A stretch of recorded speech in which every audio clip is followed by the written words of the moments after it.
हिमांशु एक सीधा साधा लड़का था, दिल का बहुत अच्छा और सबकी मदद करने वाला। उसकी जिंदगी में प्यार की कमी थी, जब तक कि उसकी मुलाकात राधिका से नहीं हुई। राधिका रांची की एक चुलबुली और खुशमिजाज लड़की थी।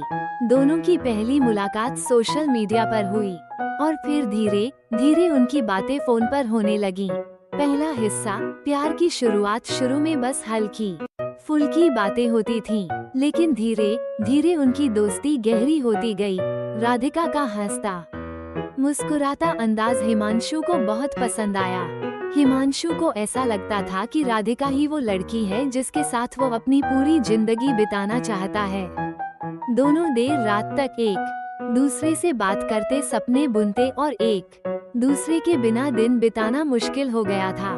दूसरा हिस्सा करीबियां और वादे। हिमांशु राधिका के लिए अपने दिन रात एक करने लगा। वो राधिका की छोटी छोटी बातों का ख्याल रखता, उसकी खुशियों में खुश होता और उसके दुख में उसका साथ देता। राधिका भी शुरुआत में हिमांशु का साथ पसंद करती थी।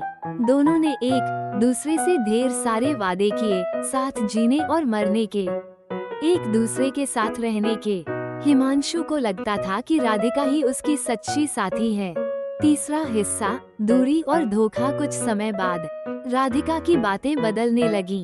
अब उसकी फोन कॉल्स कम हो गईं और वो अक्सर व्यस्त रहने लगी। हिमांशु को एहसास हुआ कि राधिका धीरे धीरे उससे दूर हो रही है, लेकिन उसने इसे नजरअंदाज किया, ये सोचकर कि शायद वो अपने काम में व्यस्त है। लेकिन असलियत कुछ और ही थी। राधिका की जिंदगी में अब कोई और आ चुका था और वो हिमांशु को धोखे में रख रही थी। चौथा हिस्सा सच्चाई का खुलासा। एक दिन हिमांशु ने राधिका को किसी और लड़के के साथ देखा और उसका दिल टूट गया।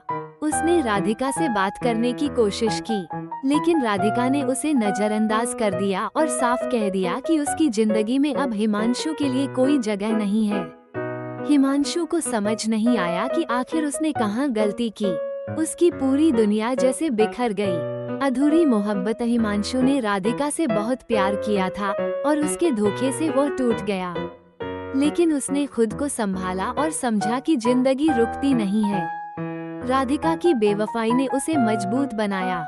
हिमांशु ने अपने आप से वादा किया कि वो आगे बढ़ेगा, चाहे राधिका उसके साथ ना हो।